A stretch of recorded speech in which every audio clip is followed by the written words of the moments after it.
Coming up tonight on YCU, find out why Lebanon suspended all burning in the city. A new study shows that Claremont has the highest rate of homeless children in the state.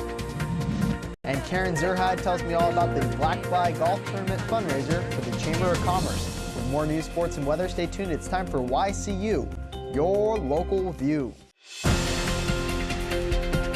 Now, your daily digest of the Dartmouth Lake Sunapee region and central Vermont. News, sports, weather, public affairs, and all that's happening in our area. The news on YCU, your local view.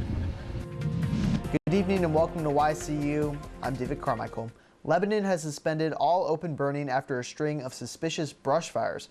Fires broke out in Lebanon and West Lebanon on Waterman Avenue, off Mascoma Street, and near the intersection of Young and Wheatley Streets this week. Due to the suspicious nature of those fires and extremely dry conditions, the city has suspended open burning for the time being.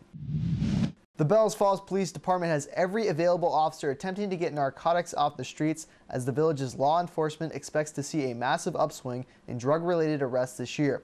The Eagle Times reports that the village police chief Ronald Lake spoke at a joint meeting of the Rockingham Select Board and the Bells Falls Village trustees last night. He said the number of individuals arrested for drug offenses has already hit 29 for 2013 after only 38 were taken into custody on similar charges last year.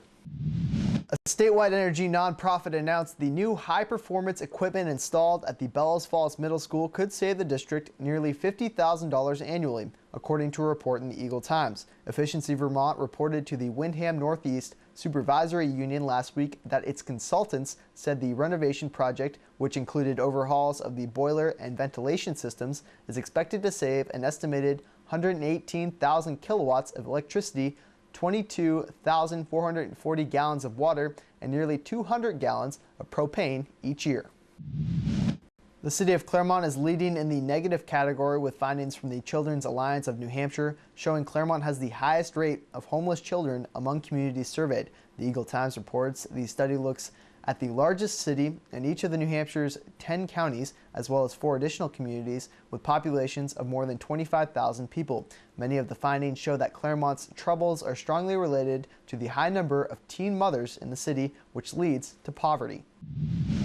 The Springfield Family Center wants to sell its current home so it can spend less money on maintenance and more on services, and the Rutland Herald Executive Director Stephanie Gibson said White Acres, named after its original owner of the 1915 house, was too big for the Family Center's needs. The Family Center rents a wing to Springfield Hospital for its daycare center, Squeaky Sneakers, as well as office space to health care and rehabilitative services and LMN family caregivers and one individual.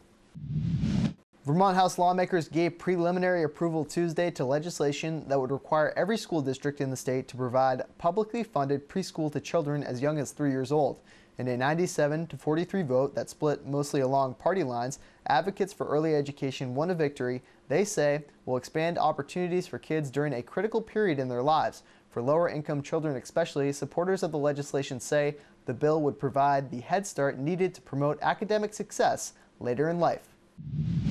New Hampshire Governor Maggie Hassan is asking legislators crafting the state's 4th medical marijuana proposal in 6 years to strike a provision allowing patients to grow the plants at home.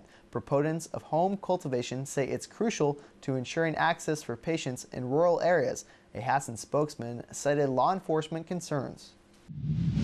The Springfield Vermont Town Library will be closed tomorrow while staff receives intensive training on a new computer system that will become operational this summer. The library is a founding member of the Catamount Library Network, a consortium of 5 public libraries and the Vermont Department of Libraries that are merging their catalogs and collections using the Koha open source library software. For these stories and more, be sure to check out our website at ycunow.com, and also please like our Facebook page. We almost have 100 likes. We'd really appreciate it. After the break, we'll get in the swing of things and hear all about the Black Fly Golf Tournament for the Chamber of Commerce with Karen Zerhide. The YCU News continues in a moment.